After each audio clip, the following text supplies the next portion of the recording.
Hi friends, PhonePe దీని గురించి నేను మీకు ప్రత్యేకంగా చెప్పనవసరం లేదు. మన డైలీ లైఫ్లో recharges, bill payments, UPI transfers రెగ్యులర్గా మనం చేస్తూ ఉంటాం.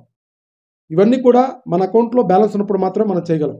మన అకౌంట్లో జీరో బ్యాలెన్స్ ఉన్నప్పుడు కూడా మనం బిల్ పేమెంట్ చేయొచ్చని మీకు ఎంతమంది తెలుసు?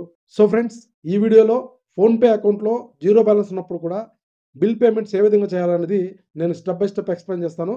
నేను చెప్పబోయే టిప్స్ అన్నీ కూడా స్టెప్ బై స్టెప్ ఫాలో అవ్వండి. మీ ఫోన్లో ఫోన్పే యాప్లోకి వెళ్ళిన తర్వాత కిందకు వెళ్తే మేనేజ్ పేమెంట్స్ వ్యూ ఆల్ ఉంటుంది. వ్యూ ఆల్ మీద సెలెక్ట్ చేయండి. కిందకు వెళ్తే క్రెడిట్ లైన్ ఆన్ యూపీఐ అని ఉంటుంది. సింపుల్గా దాని మీద ట్యాప్ చేయండి.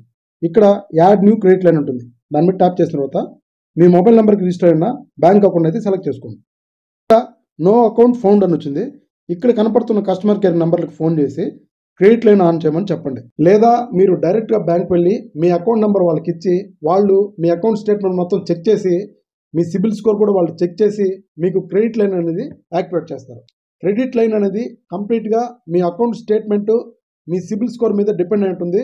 10,000 నుంచి 60,000 వరకు కూడా వచ్చేదానికి ఛాన్సెస్ అయితే ఉన్నాయి. సో ఫైనల్గా నేను చెప్పేది ఏంటంటే, ఈ క్రెడిట్ లైన్ అనేది only bill payments, Swiggy, Zomato ఇటువంటి వాటిలో పేమెంట్స్, అంతేగాని మనం పర్సనల్గా మనీ సెండ్ చేయాలంటే మటుకు దీనిలోంచి సెండ్ చేయాలి. మీరు వాడుకున్న క్రెడిట్ లిమిట్ అనేది 45 డేస్ లోపల పే చేసేస్తే మీకు ఎటువంటి లేట్ పెనాల్టీస్, ఛార్జెస్ అయితే ఏమి ఉండవు.